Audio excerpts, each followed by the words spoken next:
मेरे गुरु महेश्वर शिव को मेरा प्रणाम है।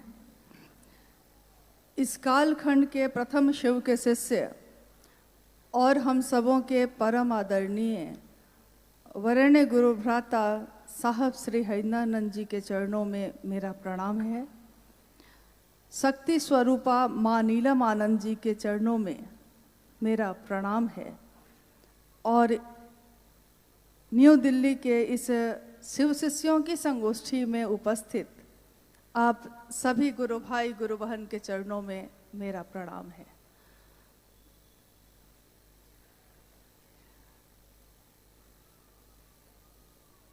आज की ये शिव शिष्यों की संगोष्ठी, इस संगोष्ठी का एकमात्र उद्देश्य है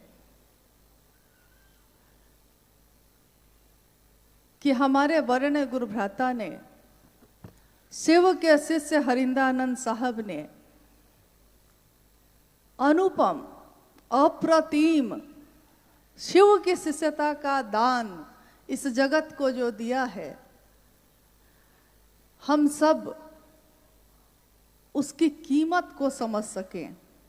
हम सब इस शिव शिष्यता का जो दर्द है, जो एहसास है, उसको महसूस कर सकें और जो उन्होंने चाहा है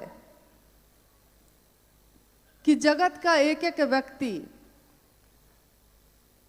शिव को अपना गुरु बनाए, उसके दिल में शिव शिष्यता धर के जीवन बने उसका।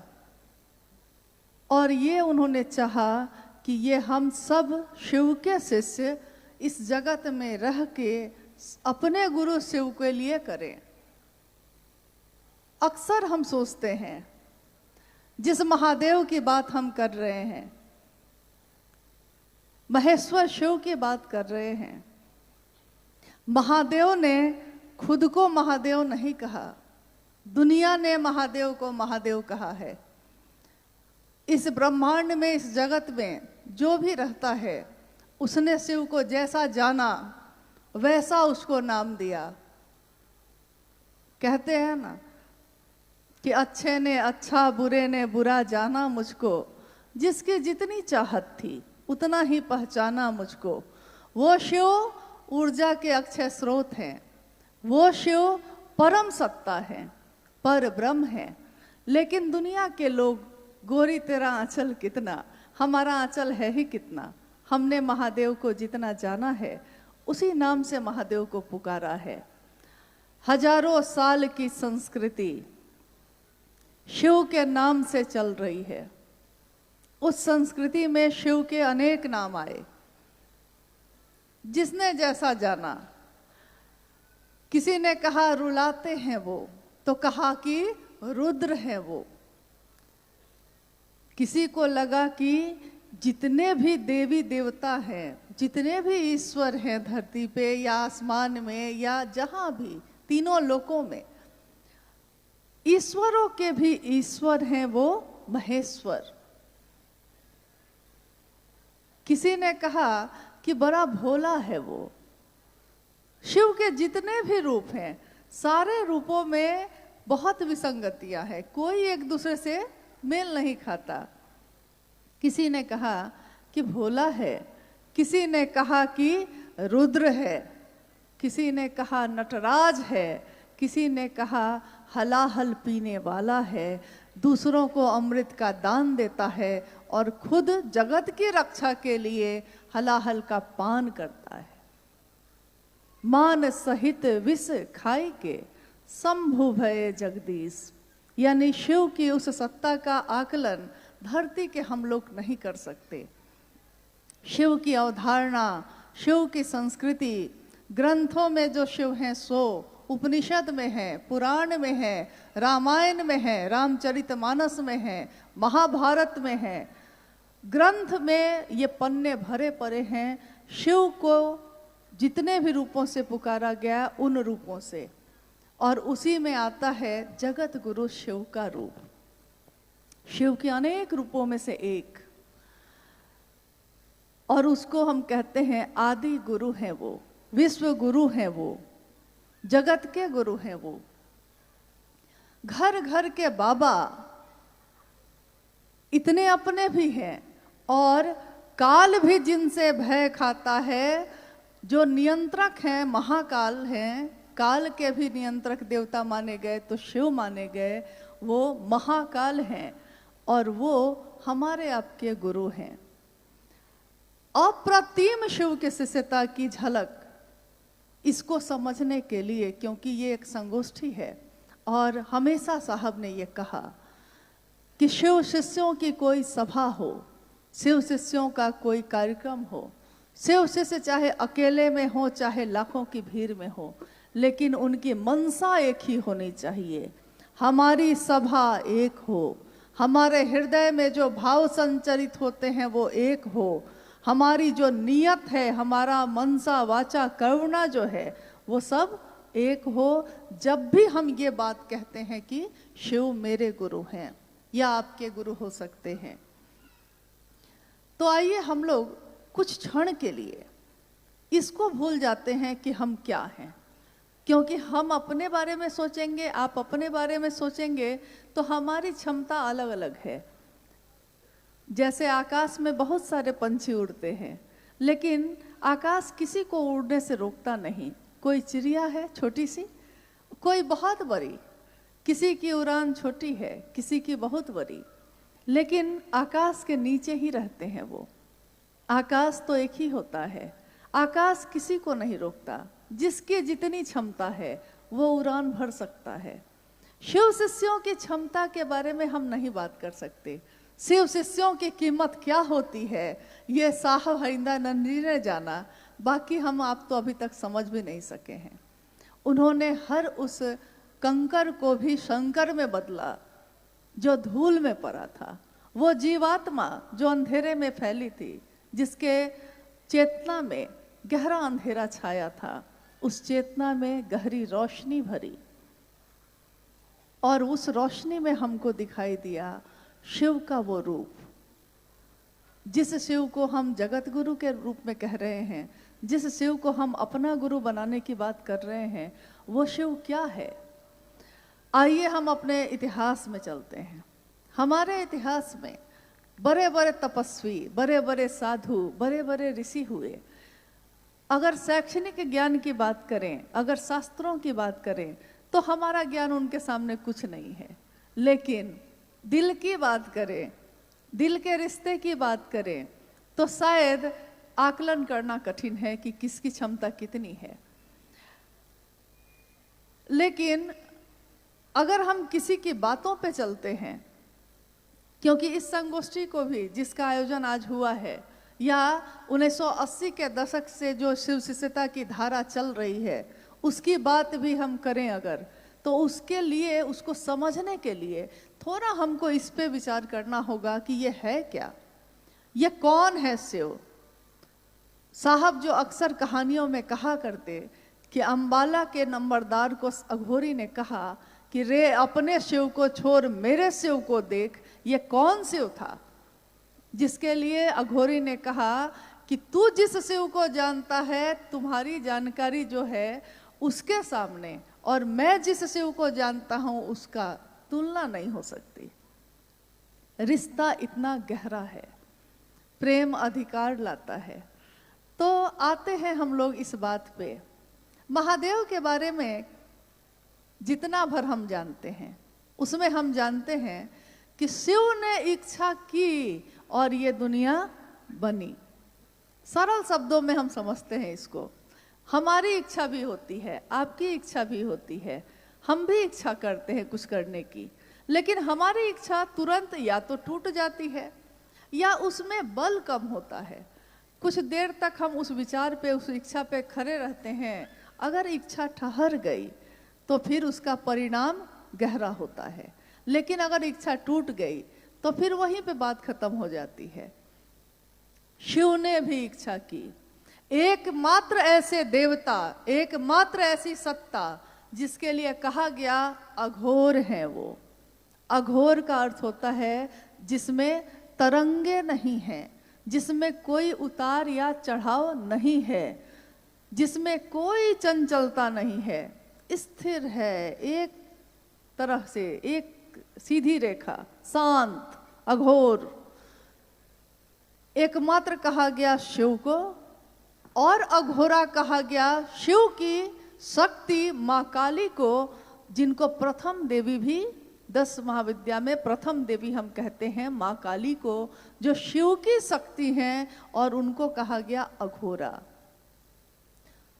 साहब ने बताया कि जब ये कल्पना करते हैं, जब ये सृष्टि बनी ही नहीं थी, जब ये दुनिया ही नहीं थी, कुछ नहीं था, शून्य था चारों तरफ, कहीं कुछ नहीं, और उस शून्य में, उस सन्नाटे में जहाँ कुछ भी नहीं है, शिव की शक्ति तो है, शिव तो है, क्योंकि काल से परे की देवी कहा जाता है काली को, काल के नियंत्रक देवता कहा जाता है महादेव को, तो शिव तो है। अब हम कल्पना करते हैं कि उस शिव ने, जिसकी समस्त शक्तियां सुषुप्तावस्था में हैं, सारी शक्तियां हैं लेकिन शांत हैं, अभी प्रकट नहीं हुई हैं। सारी शक्तियां शिव के साथ परम सत्ता में शांत भाव से सुषुप्तावस्था से है, और उसी में एक हलचल होती है, शिव की इच्छा, एक जो है वो, एको हम बहुश्याम, मैं एक हूं, एक से अनेक हो जाऊं, और उन्होंने की इच्छा सृष्टि की, शीश इच्छा, शिव की इच्छा से जो सृष्टि बनी, उस सृष्टि में अब शिव ने इच्छा की, तरंग पैदा हुई, यानी कहीं कुछ नहीं है, अब हुई तरंग पैदा। तरंग जो पैदा हुई तो उसमें हमेशा ओम और नमः शिवाय की व्याख्या साहब ने जब भी की, तो उन्होंने जो उसकी व्याख्या की है उसमें उन्होंने कहा है कि जैसे ही वो तरंग पैदा हुई, ध्वनि जो तरंगों के साथ ध्वनि जो सुनाई दी, जो प्रकट हुई, उस ध्वनि की आवाज थी आ ओ मा। अगर एक साथ सुना जाए उसको, तो उसकी आवाज गूंजती हुई ऐसी है जैसे हम बोलते हैं या उच्चारण करते हैं तो हम कहते हैं ओम, है वो आ उ मा, यानी उत्पत्ति, स्थिति और लय, पैदा हो रही है, रह रही है और टूट रही है। अब उस सृष्टि में जो तरंग पैदा हुई है और उसमें जो आवाज हुई, इच्छा जो हुई है और सृष्टि बनी है, इसके बीच के अंतराल में ये आवाज है, ये ध्वनि है। इसीलिए ओम को कहा जाता है ध्वनि, यानी प्रणव मंत्र है वो। और सृष्टि जैसे ही बनी, अब बना आकाश, फिर बनी हवा, फिर बनी अग्नि, फिर बना जल, फिर पृथ्वी, मिट्टी, क्षिति तत्व। जैसे ही पहला तत्व, जिसमें एक ही इंद्रिय काम करती है हमारी, एक ही ज्ञानेंद्रिय काम करती है, पहला तत्व बना आकाश, वैसे ही जो ध्वनि थी ओम, अब वो सृष्टि में प्रकट हुई। अभी तक आवाज थी, वो गूंज रही थी, अब वो प्रकट हुई शब्द में। शब्द जो प्रकट हुए तो ओम का ही प्रकट रूप कहा गया नमः शिवाय। इसीलिए एकमात्र ऐसा मंत्र है जो भारत की संस्कृति में, ग्रंथों में इसको कहा गया शिव का प्राण मंत्र। ये मंत्र क्या है? ये सिर्फ मंत्र नहीं है, ये नमः शिवाय, इसमें शिव के प्राण हैं, क्योंकि इसमें शिव की इच्छा सन्निहित है।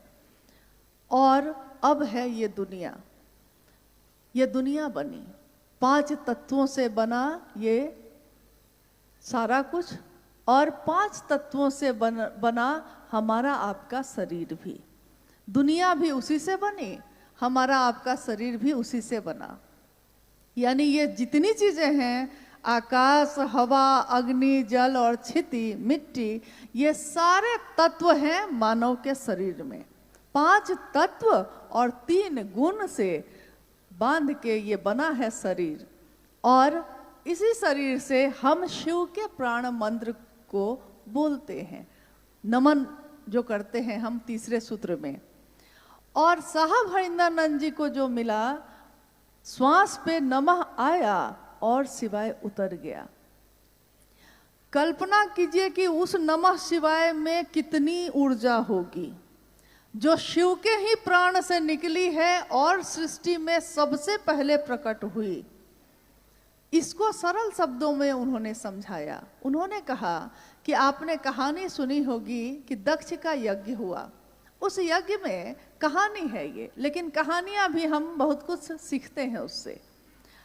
कुछ सच्चाई है, कुछ कल्पना है, लेकिन उसमें है क्या कि दक्ष का यज्ञ हुआ, विध्वंस करने का आदेश शिव के तरफ से मिल गया, क्योंकि सती उसमें अग्नि में कूद गई थी। तो उन्होंने कहा कि दक्ष के यज्ञ को ध्वस्त कर दो। कहानी है कि शिव की जटाओं से जो टुकड़ा उन्होंने तोड़कर जमीन पे फेंका, पैदा हुआ वीरभद्र। साहब ने पूछा कि बताइए, शिव से जो पैदा हुआ उस सबसे पहले क्या करेगा? जो शिव से ही पैदा होगा वो सबसे पहले क्या करेगा? ये प्रश्न आपके लिए भी है। जो शिव से ही पैदा होगा वो सबसे पहले किसके सामने सर झुकाएगा? किसको प्रणाम करेगा? शिव को प्रणाम करेगा। जैसे वीरभद्र ने सबसे पहले प्रणाम करके तब कहा क्या आदेश है। साहब ने कहा कि जो सृष्टि बनी उसने सबसे पहले, जिसमें नमः शिवाय बना, शिव को प्रणाम किया। शिव की इच्छा से बनी ये दुनिया, यानी इस दुनिया के कर्ण कर्ण में शिव है, शिव की इच्छा है। कहते हैं कि इतनी ऊर्जा है, इतनी ऊर्जा है उस शिव में कि सबसे निचला तत्व जो है क्षिति यानी मिट्टी, जो सबसे मोटा कह सकते हैं आप, सूक्ष्म सबसे हो गया आकाश, और सबसे स्थूल यानी एक ऐसी चीज, एक ऐसा तत्व जिसको हम छू सकते हैं, जिसको हम स्वाद ले सकते हैं, जिसको हम सूंघ सकते हैं, देख सकते हैं, यानी पांचों ज्ञानेंद्रियां मेरा जिस पे काम करती हैं, सबसे स्थूल है मिट्टी। मिट्टी में कहा गया कि अगर इसकी ऊर्जा निकाली जाए तो उस मिट्टी के एक परत में, एक कण में कितनी ऊर्जा है? करोड़ों बिजलियों की चमक जैसी ऊर्जा है। एक बिजली गिरती है कहीं तो सब कुछ राख हो जाता है, और करोड़ों बिजलियां अगर एक साथ कहीं गिर गई तो धरती बचेगी। करोड़ों बिजलियों की ताकत है क्षिति तत्व में, तो समझ जाइए कि उससे स्थूल जल में कितनी ताकत होगी, क्योंकि उसी पानी से बिजली बनती है। ये जो जल रहा है, कितनी ताकत है उस पानी में कि जो चाहते हैं इंसान आज बना ले रहा है उससे। अग्नि में कितनी ताकत होगी, क्योंकि और सूक्ष्म होता जा रहा है। हवा में कितनी होगी, आकाश में कितनी होगी, और इस सबसे ऊपर उस महादेव में कितनी होगी। जिसकी मात्र इच्छा का प्रतिफल है ये, मात्र इच्छा। कहा जाता है उस महादेव को अगर हम लाख योनियां हमारी बीत जाएं, हम देखना चाहें तो महादेव को देख भी नहीं सकें, महसूस भी नहीं कर सकें। लेकिन असीम ऊर्जा, अनंत ऊर्जा, ऊर्जा के अक्षय स्रोत शिव को साहब हरिंद्रानंद ने, शिव के शिष्य ने, हमारे आपके जैसे अति सामान्य लोगों के दिलों में पहुंचा दिया। उस ऊर्जा को किस हद तक नीचे किया होगा उन्होंने कि हम उसको महसूस करते हैं। महादेव आप मेरे गुरु हैं, हे शिव आप मेरे गुरु हैं, मैं आपका शिष्य हूं, मुझ शिष्य पर दया कर दीजिए। ये पुकार हमारे हृदय से जो निकली है, इस पुकार में वो दर्द नहीं था शिव के लिए, कभी भी नहीं था। ये अलग बात है कि हजारों साल से शिव की पूजा होती है, हजारों साल से हमारे जीवन में अनेक संबंध है, हर संबंधों के लिए दिल नहीं धड़कता। हमारे परिवार में बहुत लोग होते हैं, सबके लिए दर्द महसूस नहीं होता। कितनी बार तो उल्टा होता है, अगर किसी को दर्द हो जाए तो मन सोचता है कि बड़ा अच्छा हुआ, बहुत बनता था। यानी हमारी तो ये स्थिति है। और शिव की ऊर्जा असीम है, अप्रतिम है, बेजोर है। अप्रतिम का अर्थ होता है जैसी दूसरी कोई प्रतिमा नहीं हो सकती, जिसका कोई जोर नहीं है, जिसके बराबर कोई दूसरी सत्ता नहीं है। उस असीम ऊर्जा का इस स्तर पे ले आना, तो आप कल्पना कीजिए, क्योंकि आज जब साहब हरिंद्रानंद जी शरीर में नहीं है, तो हमको, आपको और अनेक लोगों को ऐसा लगता है कि वो नहीं है, लेकिन महसूस करने वाले जानते हैं कि और ज्यादा तीव्र गति से हैं, और ज्यादा ऊर्जावान हैं, और ज्यादा मदद दे रहे हैं, गति दे रहे हैं, तब हम चल पा रहे हैं, तब हम बोल पा रहे हैं। लोग समझते हैं कि शरीर में अगर वो ऊर्जा नहीं है मतलब कि ऊर्जा खत्म। तो हमारे गुरु शिव तो शरीर में शुरू से नहीं है, और उस शिव को इस धरती पे उतारने का काम जिन्होंने किया है, अब कल्पना कीजिए कि हम भी इंसान हैं, आप भी इंसान हैं, और इस धरती ने ऐसे ऐसे इंसान को पैदा किया है जिसकी उस समय जब वो धरती पे था तो धरती चमत्कृत होकर देखती थी उन लोगों को।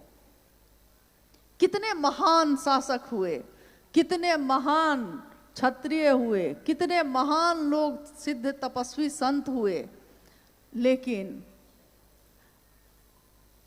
बहार दिन है चंद रोजा, न चल यहां सर उठा उठा के।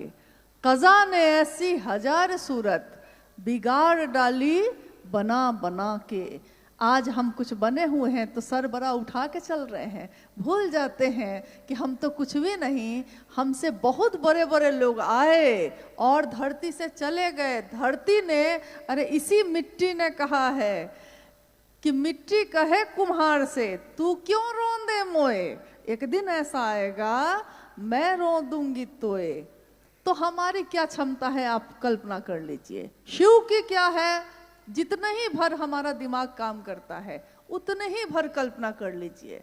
और अब हम लोग बात करते हैं शिव के शिष्य हरिंद्रानंद साहब के बारे में।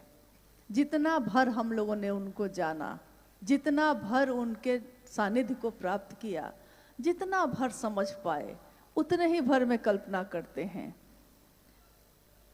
शिष्यानुभूति एक किताब उन्होंने 1990 में लिखी थी, छापी गई, और आपको मालूम है उस किताब का मूल्य, शिष्यानुभूति का मूल्य जो पीछे लिखा गया, मूल्य था आपका शिव शिष्य होना। आज तक के इतिहास में ऐसा मूल्य किसी किताब, किसी ग्रंथ, किसी शास्त्र में लिखा हुआ नहीं मिलता। आपका शिव शिष्य होना, किताबें छापी जाती हैं, पैसे लगते हैं उसमें, लेकिन साहब हरिंद्रानंद जी ने उसका मूल्य जो मांगा हमसे, आपसे, हमारे जैसे अनंत लोगों से, असंख्य लोगों से जो मांगा, उसका मूल्य चुकाना सामान्य लोगों के बस की बात नहीं है, क्योंकि मूल्य बहुत बड़ा है। दिया जा सकता है अगर हम देना चाहें, अगर हमको जगत की और चीजों से फुर्सत मिल जाए तो हम दे सकते हैं इसका मूल्य। अब हम बात करते हैं शिव शिष्य हरिंद्रानंद साहब की। एक साधारण दिखने वाले, सामान्य, दुबले पतले बच्चे ने जन्म लिया था बिहार के सिवान जिले में अमलोरी नामक ग्राम में। 31 अक्टूबर का दिन था, तारीख थी, और दिन था दीपावली का। ये हम लोग जानते हैं। धरती पे जब उनका जन्म हुआ, 1947 में देश आजाद हुआ था। भारत देश उस समय आजाद हुआ था, और अभी आजादी का जश्न चल ही रहा था। भारत नई करवट ले ही रहा था, और जन्म हुआ साहब हरिंद्रानंद जी का 1948 में। जन्म से ही पता चलता है कि पूत के पांव पालने से ही पता चलते हैं। पूत आगे कैसा होगा ये झलक उसी समय से मिल रही है। कोई अगर देखना चाहता है तो देख लेता है, समझना चाहता है तो समझ लेता है। एक छोटे से बालक, हमारे आपके घर में जो बालक होते हैं ना, हमारे आपके घर में जो बच्चे होते हैं वो भी खेल खेलते हैं। वो अपने खेल में खेलते हैं कैरम बोर्ड, कबड्डी, लूडो, इसी तरह के खेल। साहब हरिंद्रानंद जी, बालक साहब हरिंद्रानंद जी क्या खेल खेलते थे? वो खेलते थे आंख बंद करके बैठ जाना और अपने साथ के बच्चों को बैठा के कहते कि आंख बंद करो, झूठ मूठ मंत्र पढ़ते और कहते कि अभी सोने का जहाज आएगा, सोने का जहाज आएगा, अभी मैं मंगवाऊंगा। खेल भी ऐसे, बड़े भी हुए तो इसी तरह की बात। संजोगवश उनके घर में कुछ घटनाएं जो हुई, जिसमें एक शिक्षक आए जो तांत्रिक भी थे, और लगभग सभी चर्चाओं में गुरु भाई गुरु बहन इस घटना को दोहराते रहते हैं हमेशा। अपने मन में इस बात का मंथन किया है कि विचार गहरे होते हैं तो भाव बनते हैं, भाव गहरे होते हैं तो प्रेम बनते हैं, और प्रेम गहरा होता है तो भक्ति गहरी होती है तो क्या होता है? क्योंकि जब हर चीज गहरी होती है तो उसका दूसरा रूप सामने आता है। तो जब भक्ति तक में मांगा गया है, शिव के लिए शिव को किसी ने नहीं चाहा, शिव से चाहा, लेकिन शिव के शिष्य हरिंद्रानंद साहब ने शिव के लिए शिव को चाहा। और ये बात उन्होंने लाखों की भीड़ में भी कही, अकेले में भी कही। उन्होंने कहा कि मैंने शिव को शिव के लिए चाहा है, मेरी इसके पीछे कोई कामना नहीं है। न तो अर्थ धर्म मोक्ष और काम की है, न तो वितेशना है, न तो लोकेशना है, न तो सम्मान चाहता हूं मैं, न मैं ये चाहता हूं कि कोई। देखिए भाई गिरिराज जी उस समय अपनी चर्चा में कह रहे थे कि साहब और दीदी ने कभी नहीं कहा कि मुझको पूजो।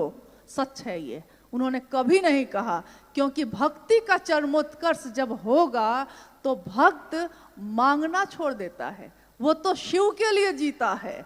उन्होंने कभी नहीं कहा कि मुझसे मिलो, उन्होंने कभी नहीं कहा कि मुझको पूजो, उन्होंने कभी नहीं कहा।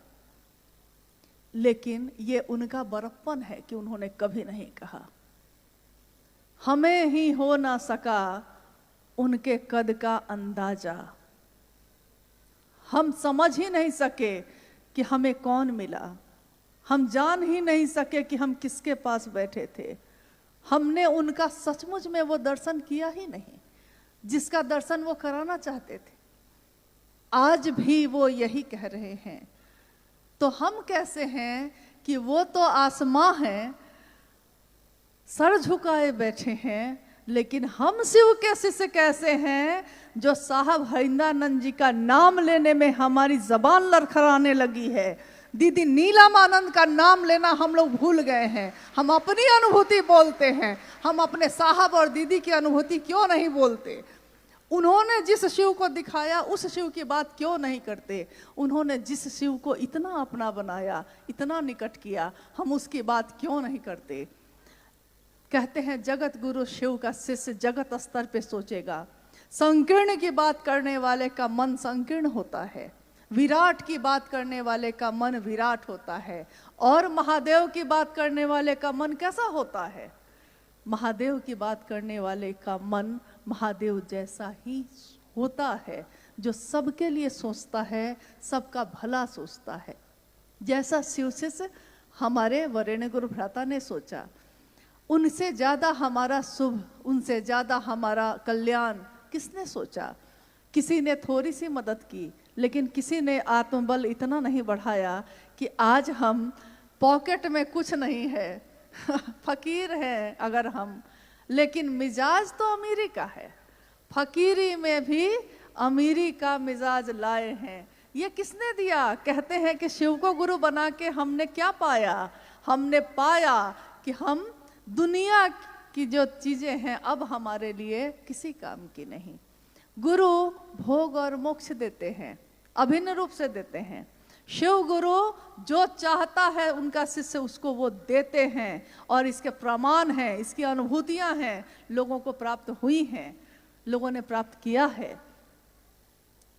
जितने भी लोग आए अभी, किसी ने यह कहा कि जब मैंने शिव को अपना माना तो मेरा इस लौकिक जीवन में और मेरे पारलौकिक जीवन में परिमार्जन नहीं हुआ। किसका नहीं हुआ? साहब ने हमेशा कहा कि अरे महादेव के लिए इतना तो करो। महादेव ने, जब से तुमने महादेव के लिए इतना ही भर कहा है कि शिव तुम मेरे हो, अच्छा पहनने लगे, अच्छा खाने लगे, अच्छा जीवन जीने लगे। शिव विसंगतियों में संगति की स्थापना करते हैं। शिव न्यूनतम व्यवस्था में रह के भी सुखी रहा जा सकता है, इसका उदाहरण है। इसीलिए उन्होंने एक आवाज दी कि बनना है तो शिव बनो, बनो तो शिव, जियो तो शिव, रहो तो शिव। ये बात आज तक किसी ने नहीं कही। इतनी खूबसूरत है ये बात, इतनी अद्भुत है, इतनी कहते हैं कि जानलेवा है, लगता है कि प्राण निछावर कर दे। जब यह देश आजाद हुआ था, हमारे देशभक्तों ने अपने शरीर का दान करते करते, माँ भारती पे अपने शरीर को न्यौछावर करते करते यह गीत गाए थे, कर चले हम फिदा जानो तन साथियों, अब तुम्हारे हवाले वतन साथियों। साहब हरिंद्रानंद जी ने आध्यात्म की धरती पे जाति, धर्म, लिंग, वर्ण, समाज, दुनिया, देश, सारी सीमाएं तोड़ दी।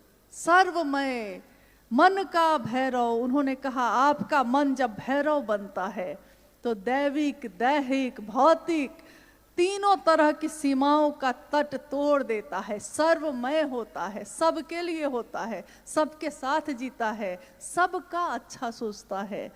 तो उन्होंने देश की सीमाएं भी तोड़ दी और सबके बीच एक ही बात का आह्वान किया।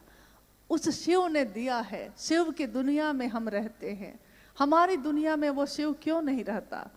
ये पीड़ा है उनकी कि हमारी दुनिया में वो शिव क्यों नहीं रहता। क्या शिव के शिष्य भी ऐसा ही करेंगे? क्या शिव का नाम लेने वाले लोग भी शिव के साथ ऐसी ही चालाकी करेंगे? शिव शिष्यता प्रेम है, शिव शिष्यता भाव है, दर्द है, एहसास है। शिव शिष्यता तालीबाजी नहीं, शिव शिष्यता व्यापार नहीं। हम अपने बेटे का व्यापार नहीं करते, हम अपने पति का व्यापार नहीं करते, हम अपने माँ बाप का व्यापार नहीं करते। जिसको भी हमने कहा है कि वो मेरा है, हम उसका व्यापार नहीं करते। व्यवस्था में मिलके काम करते हैं लेकिन व्यापार नहीं करते। और जितना भर आपने साहब और दीदी का सानिध्य प्राप्त किया है, माँ नीलमानंद जी के साथ इस लौकिक जीवन में 3 वर्षों तक ही मैं रह सकी, लेकिन उनके उन 3 वर्षों में मैंने जो उनको जाना, जितना भर जाना, क्योंकि वो भगवती स्वरूपा, उनको मैं कितना जान सकूंगी? कोई उनके पास रह के भी उनकी शक्ति का क्या आकलन करेगा? जान न सका। लेकिन जितना भर जाना, ममता की मूर्ति क्या होती है, ये बनती है, जब ये मूर्ति बनती है तो उसका चेहरा होता है नीलमानंद की तरह, राजमणि नीलमानंद की तरह। ये पोषित करने वाली माँ शिव शिष्यों को, शिव शिष्य एक परिवार है, शिव शिष्य परिवार, इस परिवार के हर सदस्य का पोषण देने वाली वो माँ, उसने अपना सर्वस्व न्यौछावर किया। साहब हरिंद्रानंद जी ने अपने लौकिक कामनाओं की, अपने आकांक्षाओं की, अपने जीवन की छोटी छोटी खुशियों को न्यौछावर कर दिया अपने महादेव के। क्या उनका एक छोटा सा परिवार नहीं था? क्या उनके बच्चे नहीं थे? क्या उनकी पत्नी, उनके माँ बाप नहीं थे? थे। लेकिन उन्होंने कहा कि मैंने शिव के लिए किसी से समझौता नहीं किया, मैंने शिव के लिए सबसे ज्यादा शिव को चाहा, इतना चाहा, इतना चाहा कि सारे रिश्ते हल्के हो गए। और इतना चाहने के बाद उन्होंने कहा कि कर चले हम फिदा, हमारी सांसों में आज है वो, हमारी बातों में है। शिव की बात जहां भी चलेगी, बड़ी सुंदर पंक्ति है गीत की, हुस्न की बात चलेगी तो सब तेरा नाम लेंगे। शिव शिष्यता की बात चलेगी, हजारों साल बाद भी चलेगी तो किसका नाम लेगा लोग? उन्हीं का, उन्हीं साहब हरिंद्रानंद जी का। तो उन्होंने न्योछावर किया और कहा कि शिव शिष्यता में कोई वरीय नहीं होगा, कोई श्रेष्ठ नहीं होगा, कोई अगुआ नहीं होगा, कोई मार्गदर्शक नहीं होगा। कौन होगा? एकमात्र हमारे गुरु शिव हैं, जो अगुआ भी होंगे, गुरु भी है, ईश्वर भी है, मार्गदर्शक भी है, सब कुछ है। सब कुछ वो शिव स्वयं है। ज्ञान देने के कारण तू शंकर है। संभवे गुरुवे नमः। इन सारी पंक्तियों से तो ये दुनिया प्रदीप्त थी, लेकिन हमारे दिलों में ये नहीं धड़का था। तो भक्ति का चरमोत्कर्ष यानी सब कुछ न्योछावर करके लिए शिव को चाहना, उसका नाम जिस दिन इतिहास में आएगा तो वो नाम आएगा कि अगर भक्ति भी गहरी होती है तो क्या बन के उभरती है? तो वो शिव शिष्य हरिंद्रानंद बन के उभरती है, क्योंकि उसी का दर्शन किया हम लोगों ने। अब इस संगोष्ठी का, जैसा कि आप जानते हैं, चूंकि भारत के विभिन्न राज्यों के गुरु भाई गुरु बहन इसमें शामिल हैं, नेपाल के भी गुरु भाई गुरु बहन शामिल हैं, और ये दोनों देश हिले मिले हैं, मित्र हैं, एक दूसरे के यहाँ ऐसे आते जाते रह जाते हैं। तो मिलके ही हमने हमेशा महादेव का काम जगत स्तर पे किया है। दोनों देशों के रहने वाले लोग भारत के अलावा, नेपाल के अलावा विश्व के अनेक देशों में रहते हैं, और सबके द्वारा महादेव का काम लगातार चल रहा है, हो रहा है। इस संगोष्ठी का एकमात्र उद्देश्य है कि जो साहब हरिंद्रानंद जी ने चाहा, जो उन्होंने चाहा है, जैसा चाहा है, हम सभी मिलके चले। अब हमारे पास दो रास्ते हैं। एक रास्ता ये है कि हम सब मिलके एक दूसरे का पैर खींचें, हम सब मिलके एक दूसरे का रास्ता रोकें, चलने नहीं दें किसी को, न खुद चले न किसी को चलने दे। ये एक रास्ता है जो ज़्यादातर सामान्य लोग करते हैं।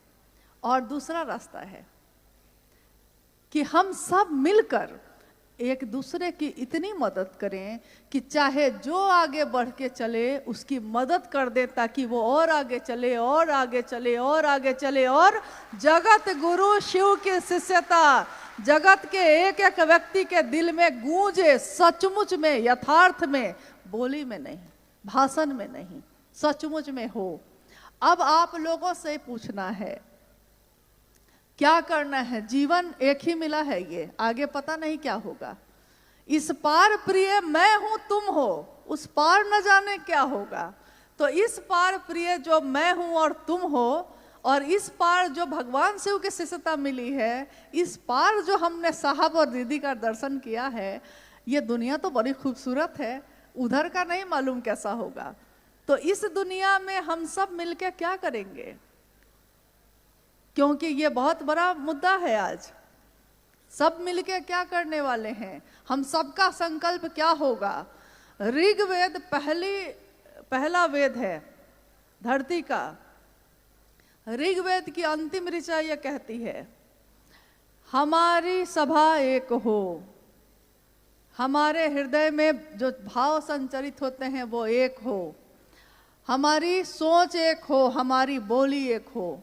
हम लोग जितने लोग यहाँ बैठे हैं, या वो सारे लोग जो आज सुन रहे होंगे, क्या किसी ने भी साहब हरिंद्रानंद जी की बातों को छोड़कर दूसरी बात को दोहराया है कभी? शिव जगत के गुरु हैं, मेरे हैं, आपके हो सकते हैं। ये किसने कहा? उन्होंने कहा। 3 सूत्रों का निरूपण, 3 सूत्रों के द्वारा हमारा मन शिव के लिए आवेशित हो सकता है और होता है। ये किसने कहा? उन्होंने कहा कि अगर ये 3 सूत्र करते करते हमारा मन शिष्य भाव से भर जाए तो उसके बाद ये 3 सूत्र करने की भी आवश्यकता नहीं होती, क्योंकि जब जो काम हो ही रहा है अब अनायास, तो उसके लिए अलग से प्रयास क्या करना। साइकिल चलाना सीखा था तो गिर गए थे बहुत बार, आज जो बार बार गिरते हैं उठते हैं, अब चलाना सीख लिया है तो साइकिल चल रही है। फोन पे बात करते करते साइकिल चल रही है, और एक दिन साइकिल चलाने के लिए बार बार गिरे थे। तो आज नमः शिवाय करते हैं तो मन भटक जाता है, दया मांगते हैं मन भटक जाता है, शिव चर्चा करना चाहते हैं समय नहीं मिल पाता, बातचीत नहीं हो पाती, माहौल नहीं बन पाता, ऐसी समस्याएं आती रहती हैं। लेकिन अगर ये तीनों सूत्र नहीं होते तो हम लोग शिव से क्या करते? साहब हरिंद्रानंद जी के जीवन में 3 सूत्र नहीं थे। उन्होंने क्या किया था? उन्होंने सिंहेश्वर मंदिर से में उस शिव से दया की याचना ही की थी। 3 सूत्र उनके जीवन में नहीं थे, लेकिन उन्होंने शिव से दया मांगी थी। बुढ़ऊ इज्जत रखी है और शिव ने उनकी इज्जत रखी। साहब ने शर्त बनाई, जैसे आप दिखते हैं जो तस्वीरों में हैं या आदमी के भेष में आएंगे नहीं सीखूंगा, अब जो आप बताएंगे वही सीखूंगा। इन 3 सूत्रों को छोड़ के, ये 3 शर्तों को छोड़ के नमः शिवाय सा विधि उनके सांसों पे उतर गया। किसकी सांस पे उतरा ये शिव का प्राण मंत्र? आपसे जिज्ञासा है मेरी तरफ से कि किसकी सांसों पे मुजफ्फरपुर के तुर्की में उस आम के पेड़ के नीचे संध्या की बेला में बैठे, किसकी सांसों पे नमः हवा के साथ आया और शिवाय उतर गया? ये किसके साथ हुआ था? यानी शिव का प्राण मंत्र जिसके सांसों पे उतर के चढ़ा है और उतरा है, वो सामान्य व्यक्ति तो नहीं होगा, सामान्य ऊर्जा वाला व्यक्ति तो वो नहीं होगा। जो शरीर से समझते हैं हम, वो ऊर्जा तो उसमें नहीं होगी। और जिसकी बात पे करोड़ों लोग एक हो जाते हैं, उस व्यक्ति को साधारण समझने की भूल तो हम लोग नहीं कर सकते। कर सकते हैं? हम भी प्रसाद चढ़ाते हैं। हमारे जीवन में ऐसी कोई घटना, मतलब लगता है अनुभूति तो होती रहती है, अनुभूति तो बहुत सारी हो जाती है, लेकिन काश मैंने भी उस दृश्य को अपनी आंखों से देखा होता, ये सोचती हूँ कभी। जब साहब पटना में रहते थे तो पूजा घर में प्रसाद चढ़ाते थे, प्रसाद चढ़ जाते थे। लोगों के बीच इस बात की सूचना हो गई, बात फैल गई कि हरिंद्रानंद जी के पूजा घर में प्रसाद चढ़ जाता है। तीज का समय था, माँ नीला महाजन तीज का व्रत करती थी, यानी जो शिव की पूजा होती है, जिसमें शिव और शिव की पत्नी माँ पार्वती की पूजा होती करती थी। तो वो बाहर मंदिर उंदिर में नहीं गई, घर में था ही पूजा घर।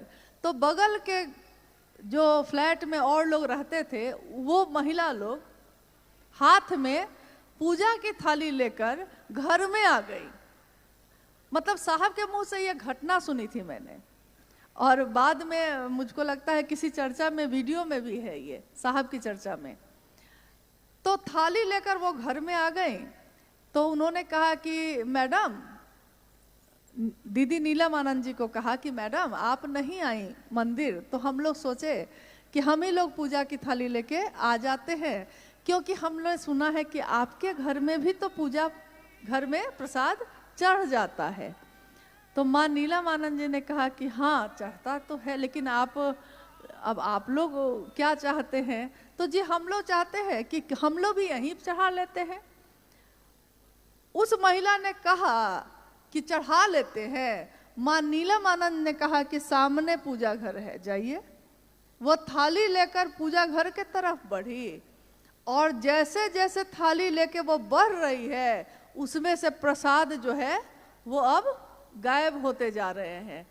प्रसाद उसमें से इतना दूर दिखता है, फिर गायब हो जा रहा है। पूजा घर 4 कदम पे ही था, उतनी ही देर में थालियों से प्रसाद गायब हो गए। वो लोग घबरा गई। तो उन्होंने कहा कि ये तो सारा प्रसाद चढ़ गया महादेव के पास, अब हम लोग घर ले जाके क्या देंगे? तो माँ ने कहा कि आपने जिस भाव से कहा कि महादेव को चढ़ाने जाते हैं, उस भाव से मैंने भी कह दिया कि ठीक है जाइए चढ़ा दीजिए। तो महादेव की सत्ता ने ग्रहण कर लिया। अब हम लोगों ने जब ये सुना था, इतना हंसे हम लोगों ने कहा साहब से कि बताइए, अगर हम लोग को ये पता चल जाए कि महादेव प्रसाद खा जाएंगे, तो हम में से कितने लोग अच्छी अच्छी मिठाई खरीदेंगे? क्योंकि अच्छी मिठाई हम ये चुन के लेते हैं कि पति को कौन वाला पसंद है, पत्नी को कौन वाला पसंद है, बच्चा को चढ़ाते हैं महादेव को, लेकिन पसंद अपनी रख के, ताकि चढ़ाने के बाद खाएंगे हम खुद। तो साहब ने कहा कि अरे एक घटना और हो गई थी। एक व्यक्ति थे, बाद में शायद विधायक थे उस समय, तो वो घर पे आए। उन्होंने कहा कि हरिंद्रानंद जी, सुनते हैं आपके पूजा घर में जो चढ़ाते हैं चढ़ जाता है, तो मैंने आज एक रेमंड की बहुत सुंदर चादर खरीदी, तो मैंने सोचा कि महादेव को चढ़ा के और फिर हम इसका प्रयोग कर लेंगे, हम इसका यूज कर लेंगे। साहब ने कहा चढ़ा दीजिए। छोटी सी एक खिड़की थी पूजा घर में, जैसे ही वो चादर ऐसे लेके बढ़े, खिड़की से हवा के झोंके के साथ चादर उड़ी और ये ले वो ले हवा में गायब हो गई। अब वो तो एकदम बिफर गए। उन्होंने कहा कि कोई तंत्र मंत्र लगता है आपने कर रखा है। कि मैं तो सोचा था ये क्या हो गया, माथा पकड़ के बैठ गए। अब साहब ने सोचा कि अगर इसको कोई चादर नहीं देंगे तो भाई ये तो अभी शिष्य बना भी नहीं है, पता नहीं मन ही टूट जाएगा इसका, दूसरा कहेगा कि अब से कभी महादेव को कुछ चढ़ाएंगे ही नहीं। तो उन्होंने कहा नीलम, अगर बक्सा में कोई चादर है तो निकालो, इनको दो। तो बक्से में एक चादर थी, माँ नीलम आनंद जी ने निकालकर उनको दे दी। अक्सर हम लोग ये कहते हैं कि अगर हमसे सचमुच महादेव ग्रहण करें, यानी कि भाव ग्रहण करते हैं वो, लेकिन अगर वो चादर ग्रहण कर लें तो हम लोग कौन सी चादर चढ़ाएंगे? सबसे सस्ता वाला। क्योंकि पूजा में ऐसा ही होता है, भाव में भी कभी कभी हम लोग ऐसा ही कर देते हैं। दुकान में जाइए, दुकान वाला पूछेगा आपसे साड़ी खरीदनी है अपने लिए कि किसी को देना है कि पूजा में करना है। ये 3 कैटेगरी में है। अपने लिए मतलब कीमती से कीमती साड़ी दिखाएगा, क्योंकि आप अपने लिए तो कुछ भी ले सकते हैं। दूसरे को देना है तो हम लोग कहते हैं कि साड़ी देखने में सुंदर होनी चाहिए लेकिन कीमत कम हो, कम दाम में, देखने में महंगी हो, ऐसा चीज दीजिएगा, तो वो वैसा ही देता है। फिर कहता है कि और क्या चाहिए, तो पूजा के लिए चाहिए, तो उसको मालूम है कि पूजा के लिए वो व्यवस्था अलग ही रखता ही है, तो उसको मालूम है कि पूजा के लिए लोग यही लेंगे। जिस दिन हमको ये पता चल जाए कि महादेव क्या ग्रहण करते हैं, तो हम महादेव के लिए क्या लेंगे, क्या देना चाहेंगे, तो लौकिक चीजों को तो महादेव लेते ही नहीं है। वो तो भाव है, आपने वो चीज को थोड़े लिए थे, उनको चादर का क्या काम, उनको मिठाई का क्या काम, आपने भाव दिया, ग्रहण हो गया। अब हम जो भाव देंगे वो महादेव ग्रहण कर लें, बस इतनी ही चाहत हम लोग की है। कोई जिज्ञासा भी है सर? नहीं ना, जिज्ञासा नहीं है ना, क्या है? हाँ, समय का अभाव है और बहुत लोगों की ट्रेन भी है, जैसा पता चला है हम लोग को। समय का भी अभाव है और जिज्ञासाएं तो हमेशा हुई हैं। बिना जिज्ञासा के भी कुछ संगोष्ठी, कुछ कार्यक्रम होने चाहिए। जब प्रेम हो जाता है तो व्यक्ति मौन हो जाता है। यानी शास्त्रों ने कहा है कि एक वट वृक्ष के नीचे युवा गुरु बैठे हैं, उनके चारों तरफ वृद्ध शिष्य बैठे हैं। गुरु भी मौन है और शिष्य भी मौन है, लेकिन गुरु के मौन होने से शिष्यों के मन का संशय विनष्ट हो रहा है। तो आज जो है हम सभी शिष्यों के मन का संशय विनष्ट हो जाए, यही अपने गुरु शिव से कामना है। आशीर्वाद मांगती हूँ अपने साहब से और माँ नीलम आनंद जी से कि शिव शिष्य एक ऐसा कीर्तिमान इस जगत में रहते हुए गढ़ें कि चले हिमालय के शिखरों पर। हिमालय के शिखर पे सुना है कि शिव रहते हैं। कैलाश कहाँ है? जहाँ महादेव रहते हैं। महादेव कहाँ है? जहाँ कैलाश है। तो चढ़े हिमालय के शिखरों पे अब भी ऊपर चढ़ना है। हमें हिमालय के शिखरों पे नया हिमालय गढ़ना है। साहब हरिंद्रानंद जी और दीदी नीलम आनंद जी के प्रति सच्ची कृतज्ञता हम शिव शिष्यों की यही होगी कि उनकी बात पे सभी शिव के शिष्य एक हों।